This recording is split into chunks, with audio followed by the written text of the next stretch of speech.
I'm about to sign off here from the Buskerfest in Toronto. 10th anniversary at Front Street between Yonge in this direction and Jarvis in that direction. The festival is wrapping up now. It's a fundraiser actually for the Toronto Epilepsy Foundation.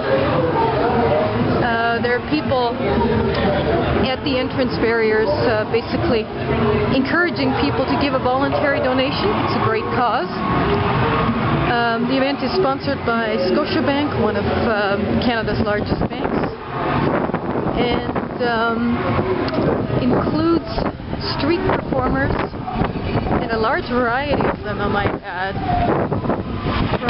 Whoa, this thing just fell over here. Street performers from about, I think 10 different countries.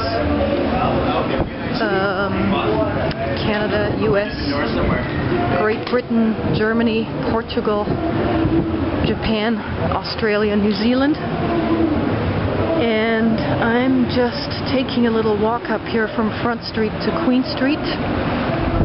To my right here, oh, that was nice and warm. Some building just had some sort of ventilation system here. It's quite cool today actually. To my right is St. Lawrence Hall, one of the most historic buildings in Toronto. This whole area down here is actually where Toronto was originally founded as the city of York. And I just wanted to give you a little view of this area as I start to make my way home. I look west on Queen Street here, and this here is St. James Cathedral, dating back to the, I think about roughly mid-1850s, Anglican Cathedral of Toronto, and Toronto's most well-known cathedral church, St. Lawrence Hall, which used to be, I think, possibly a former Toronto City Hall, I'm not quite sure. Still holds a concert hall in there, and is a designated historic structure. At the bottom of it here is Viaggio's Ristorante.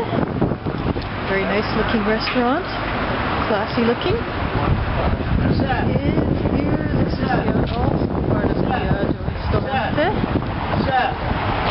Here, another couple of historic buildings on this side. The Canadian Bank of Commerce doesn't exist anymore. We now have the Canadian Imperial Bank of Commerce, but obviously the building dates back to, I would guess, the late 1800s or early 1900s. One of the old buildings here is being renovated at the corner of Queen and Jarvis. And of course we have lots of condo developments going on here. Let me walk over here actually. Why not continue walking east on Queen Street? Toronto still has a very vibrant real estate market despite the economic downturn of 2008-2009.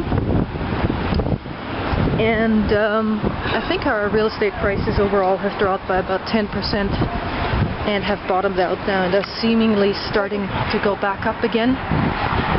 It's funny, when you look at the city from the highway from the Gardiner, which is an elevated highway south of the downtown core, close to Lake Ontario, you see one crane after another. Still many buildings, high-rise buildings being built here in the city. Very popular place for people to relocate to. And even people who are in the process of retiring and enjoy urban living are moving into Toronto and buying many of the condos that are being built here. So it's a very, very vibrant city, lots of culture, entertainment, different types of attractions. I myself have been living in the Greater Toronto area for close to 23 years now. Came originally from Europe. I'm one of those immigrants that came to Canada. Canada, of course, is a well-known destination for immigrants. And Toronto attracts the largest number of immigrants of any Canadian city on an annual basis. I can't tell you the exact numbers, but I think it's way over 100,000 new immigrants every year that come to Toronto.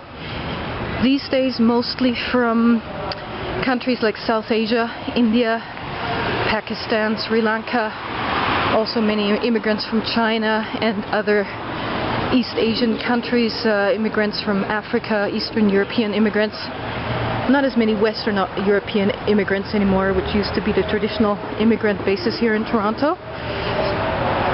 But as you can see, the face of the city keeps changing with the times, and new people are coming in and making this a very interesting cultural mosaic. So, signing off now from a very exciting evening at Toronto's Buskerfest, walking east on Front Street. Until next time.